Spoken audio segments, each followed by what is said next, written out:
तो पहले लोगों की जो हेल्थ प्रोफाइल थी, आजकल शादियां लेट हो रही हैं, लोग प्रेगनेंसीज लेट प्लान कर रहे हैं, उसकी वजह से कोमॉर्बिडिटीज ज्यादा है। क्या सिजेरियन सेफ है? Caesarean is a very major surgery. आपको बॉडी की सारी लेयर्स को कट करना है, उसके बाद यूट्रस को कट करना है और उसके बाद बेबी को डिलीवर करके उन सारी लेयर्स को दोबारा स्टिच करना है। HPV एक कंपल्सरी वैक्सीनेशन है विच इंक्लूड सबसे कॉमन इज सर्वाइकल कैंसर। उसके अलावा ओरोफैरेंजियल कैंसर्स भी हैं, जेनिटल वॉर्ट्स हैं। उससे बचने के लिए ये वैक्सीन जरूरी है, specially those girls who are not sexually active right now.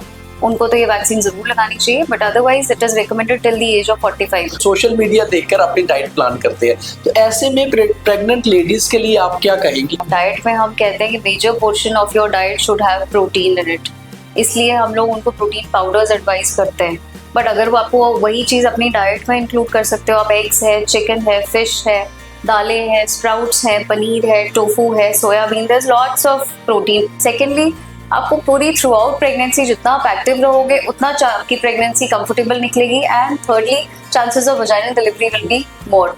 Medical और हेल्थ डिपार्टमेंट में एक खास तौर पे ऐसी सेक्शन होती है जिसको लेकर बहुत कम बात होती है, क्योंकि हम बहुत सारी चीज़ों को सीक्रेट रखना चाहते हैं या फिर हम उस पर बात नहीं करना चाहते।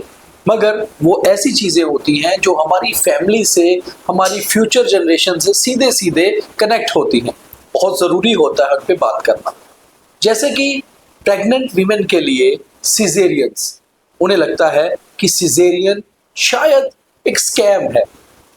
और उसके साथ साथ अब HPV, आखिर HPV है क्या, इसको लेकर भी बहुत ज़्यादा चर्चा है। खास तौर पे जब से गवर्नमेंट ऑफ इंडिया ने कहा है कि हर टीनेजर बच्ची के लिए HPV ज़रूरी है, तो इसको लेकर क्लैरिटी तो कोई ना कोई गायनाकोलॉजिस्ट ही दे सकती हैं जो इस पे एक्सपर्ट हों। तो क्यों ना बात की जाए खुलकर, ताकि ये इन्फॉर्मेशन ज़्यादा से ज़्यादा वायरल हो और ज़्यादा से ज़्यादा लोगों के पास पहुँचे। इसके अलावा गायनाकोलॉजिस्ट कई चीज़ों में डील करते हैं जो शायद अमूमन आम फीमेल्स को पता ही नहीं होता। तो इसलिए हमारे साथ एक स्पेशलाइज्ड गायनाकोलॉजिस्ट हैं आज, doctor Renu Gupta, MBBS, MD, OBS। पूरी इसी के ऊपर आज बात करेंगे कि आखिर ये चीज़ें हैं क्या। तो सबसे पहले डॉक्टर रेणु ये बताइए कि सिजेरियन को लेकर ना हमारी सोसाइटी में बहुत ज़्यादा कन्फ्यूजन है। लोगों को ये लगता है कि हम गवर्नमेंट हॉस्पिटल्स में जाएंगे तो वहाँ पर एक रूटीन की जो है डिलीवरी होगी और वेट भी किया जाएगा, और प्राइवेट जो नर्सिंग होम्स हैं, प्राइवेट हॉस्पिटल्स हैं, प्राइवेट डॉक्टर्स हैं, दे गो फॉर सिजेरियंस की, उन्हें लगता है कि शायद इसमें ज़्यादा पैसे हैं। तो ये कन्फ्यूजन है क्या? सर, सबसे पहले तो हमारा जो गवर्नमेंट सेटअप और प्राइवेट सेटअप के जो लोग हैं, तो people who come to the private setup and the profile of the people who go to the government setup वो एंटायरली डिफरेंट होता है। सेकेंडली, प्राइवेट में इंटरफेरेंस ऑफ द रिलेटिव्स बहुत ज्यादा होता है। अब आप पेशेंट्स हमारे पास 9 महीने दिखाने आते हैं कि मैडम हमने तो नॉर्मल डिलीवरी ही करा दी है, लेकिन जैसे ही वो एक्टिव लेबर में जाते हैं 2-3 सेंटीमीटर्स डायलेट होता है सर्विक्स, उसके बाद पेशेंट का फ़ोन, फिर हस्बैंड का फ़ोन, फिर उसके रिलेटिव्स का फ़ोन कि उन पूरी तड़पा दी है, उन ऑपरेशन करिए। सेकेंडली, आज के लोग यूट्यूब और इससे गूगल से देख के आ जाते हैं कि लेबर पेन्स में बहुत ज़्यादा पेन होती है, तो मैडम हमने पेन लेना ही नहीं है। तो प्राइवेट सेक्टर में जो आपके पास प्रोफाइल आती है पेशेंट्स की, वो थोड़ा सा नाजुक होते हैं as compare to those who go to the government setups. आज के AI और इंटरनेट वर्ल्ड में हम लोग गूगल को बेस्ट फ्रेंड तो मानते हैं, मगर हर चीज यूट्यूब पे ढूंढते हैं। वैसा भी नहीं है, आपको जहां डॉक्टर की रिक्वायरमेंट है वहां डॉक्टर ही आपको सही गाइड कर सकता है, क्योंकि डॉक्टर एक्सपर्टाइज है और यूट्यूब पे आपको अलग अलग इंफॉर्मेशन मिलेगी। अब बात ये करते हैं कि सिजेरियन को लेकर लोगों की ये धारणा है कि पहले सिजेरियन कम होते थे, आजकल ज्यादा होते हैं, ये क्या कारण है? तो पहले लोगों की जो हेल्थ प्रोफाइल थी, आजकल शादियां लेट हो रही हैं, लोग प्रेगनेंसीज लेट प्लान कर रहे हैं, उसकी वजह से कोमॉर्बिडिटीज ज़्यादा है, डायबिटीज़ ज़्यादा है, हाइपरटेंशन ज़्यादा है, उनमें थायराइड की प्रॉब्लम ज़्यादा है, PCOD है। तो ऐसे केसेस में normal delivery is comparatively difficult. दूसरा रीज़न है हम लोगों का हेल्थ प्रोफाइल चेंज हो चुका है, लेट मैरिजेस हैं, और दूसरी one more very important thing है, जो यूट्रस है सिर्फ उसका काम नहीं है डिलीवरी करना। हमारा जो पेल्विक मस्कुलेचर है, हमारी जो पेल्विक बोन्स है, दे आर वेरी इंपॉर्टेंट। पहले क्या होता था पहले जमाने में लोग नीचे बैठ के खाना पकाते थे, बिल्कुल नीचे बैठ के सब्जी काटते थे, बातें नीचे बैठ के होती थी, टॉयलेट स्क्वाटिंग पोजीशन में होता था। आज की डेट में स्क्वाट करना तो दूर की बात है, नीचे से बैठ के उठना लोगों के लिए बड़ा मुश्किल है। दूसरी चीज, छोटी छोटी कॉम्प्लिकेशंस की वजह से बेड रेस्ट पे चले जाते हैं लोग, चलना फिरना, एक्सरसाइज, जिम, ये सब चीजें तो they are not prevalent nowadays. अच्छा, तो उसकी वजह से हमारी जो पेल्विक बोन्स की जो लिगामेंट्स की जो जी। लैक्सिटी है वो कम जी। हो गई है, और उसकी वजह से नॉर्मल डिलीवरीज हैव बिकम अच्छा, डिफिकल्ट फिटनेस का भी कुछ लेना देना है वेरी सिजेरियन से? वेरी वेरी इंपॉर्टेंट, जी। Very important. I don't know ये प्रेवलेंट क्यों है कि प्रेगनेंसी में आप एक्सरसाइज नहीं कर सकते। ऐसा नहीं है, as long as your pregnancy is uncomplicated you can go for exercise and gyming throughout your pregnancy, unless आपके डॉक्टर ने आपको मना किया है या अभी आपको बेड रेस्ट एडवाइस की गई है या कोई कॉम्प्लिकेटिंग फैक्टर। अच्छा, आप तो पिछले काफ़ी सालों से प्रैक्टिस कर रही हैं, बहुत पेशेंट्स आते हैं, हर रोज़ डिफरेंट पेशेंट्स आ रहे हैं, रूरल एरिया से, हिली एरिया से, अर्बन एरिया से। तो क्या आज की जो प्रेग्नेंट लेडीज़ हैं, आज की जो यंग लेडीज़ हैं, उनमें क्या चेंज देख रही हैं अब इनको लेकर, सिजेरियन और इसको लेकर? क्या वो खुद भी कंफ्यूज होती हैं, या कोई ऐसी पेशेंट्स आती हैं they want to go for caesarean, particularly खुद बोलती वो हैं? खुद से elective caesarean section has become now an indication. Okay. हाँ, लोग खुद से लेके आते हैं कि भाई हमने इन डेट्स पे सिजेरियन सेक्शंस कराना है, हम नॉर्मल के लिए नहीं जाना चाहते, हम पेन्स नहीं लेना चाहते। अच्छा, और अगर छोटा सा भी कोई कॉम्प्लिकेटिंग फैक्टर आता है, जैसे हमारे अल्ट्रासाउंड में आ गया कि कॉर्डर राउंड नेक है, ऑल्दो किताबों के हिसाब से जाया जाए तो cord round neck is not an indication for caesarean section, लेकिन उसमें सिर्फ एक 2 से 5% का रिस्क होता है कि कॉर्ड खिंचेगा तो बच्चे की धड़कन कम हो सकती है, इमीडिएट अर्जेंट सिजेरियन सेक्शन करना पड़ सकता है। बट 95% केसेस में तो कॉर्ड में भी नॉर्मल डिलीवरीज हो सकती हैं। बट जब ये रिस्क हम उनको एक्सप्लेन करते हैं तो वो कहते हैं जी हमने इतना भी रिस्क नहीं लेना है, आप सिजेरियन कर दो। क्या सिजेरियन सेफ है? C caesarean is a very major surgery. आपको बॉडी की सारी लेयर्स को कट करना है, उसके बाद यूट्रस को कट करना है, और उसके बाद बेबी को डिलीवर करके उन सारी लेयर्स को दोबारा स्टिच करना है। तो it's not an easy surgery and it is not a safe. When I am saying safe, मैं ये कह रहा हूँ कि क्या फ्यूचर के लिए, मतलब जैसे मान लीजिए कि एक नॉर्मल डिलीवरी होती है और एक फीमेल है उनकी सिजेरियन होता है, क्या दोनों में फर्दर इन फ्यूचर कॉम्प्लिकेशंस किस में ज्यादा होंगी, या किसको ज्यादा केयर करना है अपना? कंपैरेटिवली सिजेरियन वाले पेशेंट्स को थोड़ा सा केयर ज्यादा चाहिए, बट जी। अदरवाइज एज सच बॉडी पे कोई असर, इतना ज्यादा डिफिकल्टीज नहीं होती हैं, both in case of normal deliveries as well as cesarean section, but although cesarean is a major surgery.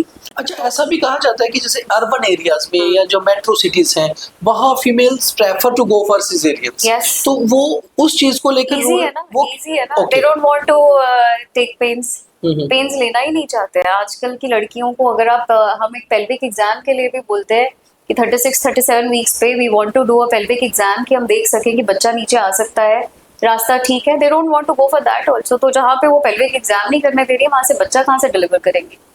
आपके हजारों पेशेंट्स और हमारे हजारों व्यूअर्स जो आपको देख रहे होंगे, आप उनको क्या सजेस्ट करती हैं, कि क्या एडवाइस करती हैं कि will they go for caesarean, शुरू से माइंडसेट बनाएं या फिर नॉर्मल की ट्राई करें? ऑब्वियसली पहले नॉर्मल का ट्राई जरूर करना चाहिए। Normal basically berthing is a very natural process.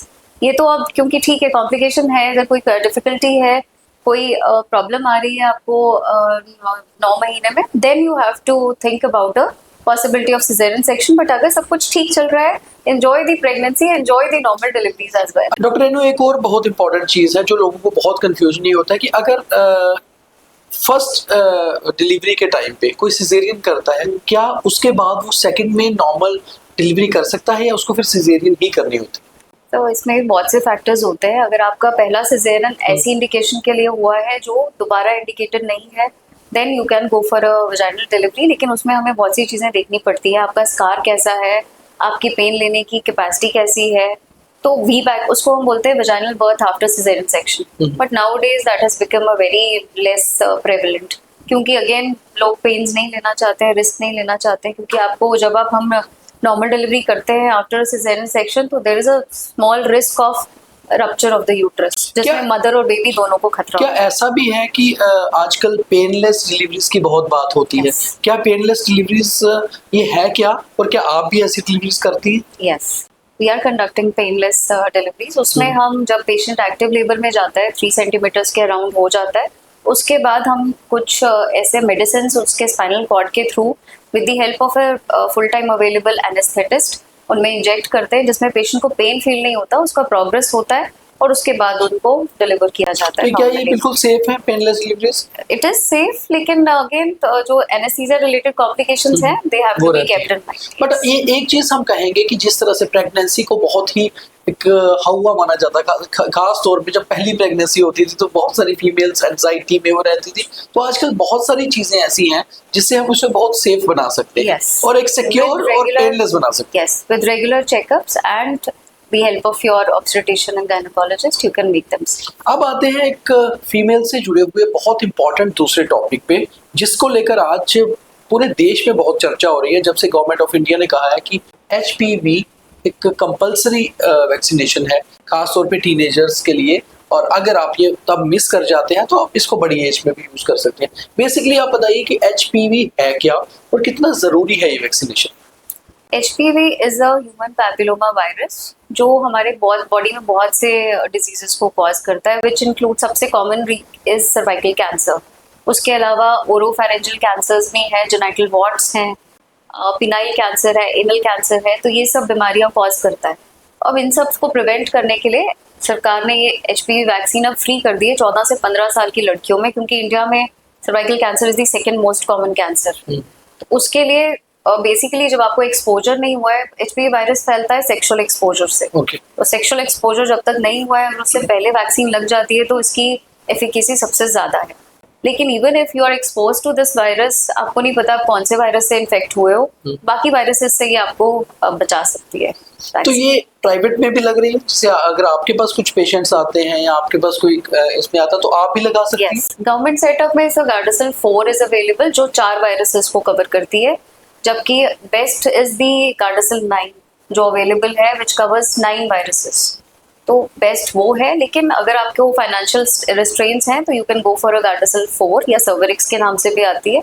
तो बेस्ट इज तो दिस इज इजीली अवेलेबल, कहीं पर भी मिल जाती है, किसी भी सिटी में, किसी भी पीडियाट्रिशियन के पास भी आपके पास अवेलेबल होती हैं, एंड द गायनेकोलॉजिस्ट दोनों के पास ये अवेलेबल। और जितना आपने इस पे एक्सपर्टाइज, ये बताइए कि बहुत सारे लोगों को इसमें भी कंफ्यूजन है कि क्या उन्हें इसके लिए जाना चाहिए, जरूरी है नहीं जाना चाहिए, तो आप क्या कहते हैं इसमें? आइडियली यस, जाना चाहिए, क्योंकि जब तक आपको हमें नहीं पता है कि ये वायरस आपको आपकी बॉडी को अफेक्ट कर रहा है या नहीं कर रहा है, उससे बचने के लिए ये वैक्सीन जरूरी है। Specially those girls who are not sexually active right now, उनको तो ये वैक्सीन जरूर लगानी चाहिए, but otherwise it is recommended till the age of 45। और ये वन गो में जाता है वैक्सीनेशन या इसके अलग अलग शॉट्स रहते हैं और इसको प्रिकॉशंस कुछ खास क्या रहते हैं? बच्चों में ये 2 शॉट्स में जाती है, जैसे 0 मंथ एंड 6 मंथ्स, और बड़ों में ये 3 डोजेस में जाता है, 0 month, 2 months and 6 months. Doctor Renu, एक और बड़ी इंपॉर्टेंट चीज़ है कि बहुत सारे लोगों को गायनेकोलॉजिस्ट से लेकर ये कंफ्यूजन रहती है कि वो मतलब हॉस्पिटल्स में जाते हैं तो एक बार एक डॉक्टर मिलती हैं, दूसरी बार दूसरी डॉक्टर मिलती हैं, तो वो क्लियरली अपने खुल के बात नहीं रख पाते। जैसे आप कहाँ कहाँ अपनी सर्विसेज देती हैं, और आपको अगर किसी ने कांटेक्ट करना हो या आपके पास पेशेंट्स ने आना हो तो कहाँ आना है? तो मैं प्रैक्टिस करती हूँ अपने क्लिनिक पे यहाँ छन्नी हिम्मत में, गीतांजलि के बैक साइड पे, एंड सेकेंडली SDDM हॉस्पिटल छन्नी हिम्मत। दोनों time, morning evening both times I am available, and 24 hours available in case of an emergency. अब एक आखिरी सवाल है आज का, उसके बाद डॉक्टर रेनू को हम हर मंथ कुछ ना कुछ खास जो है इनसे आपके लिए लाते रहेंगे। फिटनेस कितनी इंपॉर्टेंट है प्रेगनेंसी में आज की डेट में? क्योंकि आज हालांकि हर कोई फिटनेस फ्रीक है, मगर हमें पता नहीं होता है बेसिकली हमें फिटनेस रखनी कैसी है। हम दूसरों को देख के या फिर सोशल मीडिया देखकर अपनी डाइट प्लान करते हैं, तो ऐसे में प्रेग्नेंट लेडीज के लिए आप क्या कहेंगी? क्या खास किस तरह से उनको डाइट प्लान करनी चाहिए? प्रेगनेंसी में सबसे ज़्यादा इम्पोर्टेंट है अपना डाइट और एक्सरसाइज दोनों का ख्याल रखना। डाइट में हम कहते हैं कि major portion of your diet should have protein in it, इसलिए हम लोग उनको प्रोटीन पाउडर्स एडवाइस करते हैं। बट अगर वो आपको वही चीज़ अपनी डाइट में इंक्लूड कर सकते हो, आप एग्स है, चिकन है, फिश है, दालें हैं, स्प्राउट्स हैं, पनीर है, टोफू है, soybean, there is lots of protein. और आजकल तो आपको सोशल मीडिया पे बहुत से सोर्सेज मिल जाएंगे फॉर दी प्रोटीन इनटेक।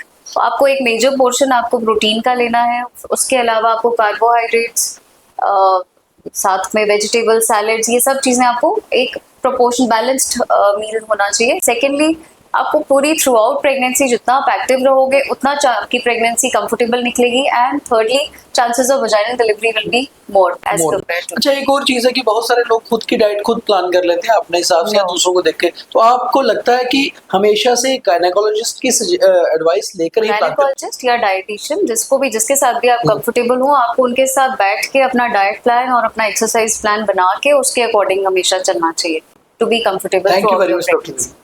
तो आपको HPV, सिजेरियंस और खास तौर पे अपने वर्कआउट्स और डाइट प्लान्स को लेकर काफी सारी कंफ्यूजन क्लियर हो गई होगी, और अगर आप चाहते हैं कि आप ये सारे कंफ्यूजन्स अभी भी हैं या कुछ और खास कंफ्यूजन्स आपके दिल में हैं, या आपके घर पे कोई प्रेग्नेंट लेडी है, तो आप डॉक्टर रेणु गुप्ता को कांटेक्ट कर सकते हैं छन्नी गीतांजलि स्टोर के और पंच मंदिर के बैक लेन में इनका क्लिनिक है, और आप इन्हें SDDM हॉस्पिटल में भी मिल सकते हैं। बहुत धन्यवाद।